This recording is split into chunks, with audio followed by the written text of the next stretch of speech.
السلام علیکم ورحمۃ اللہ وبرکاتہ۔ جیسے ختنے کے بارے میں علماء فرماتے ہیں اور جیسے قربانی کے بارے میں، اور اسی طرح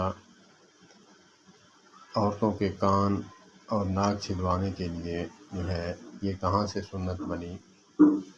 حضرت حاجرہ ہماری اماں جان حضرت ابراہیم علیہ السلام کی جو ہے وائف تھیں، اور حضرت اسماعیل علیہ السلام کی والدہ ماجدہ تھیں۔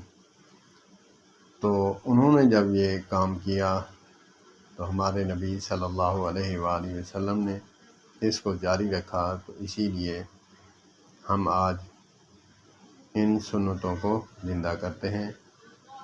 اللہ پاک ہمیں ہر سنت پر عمل کرنے کی توفیق عطا فرمائے۔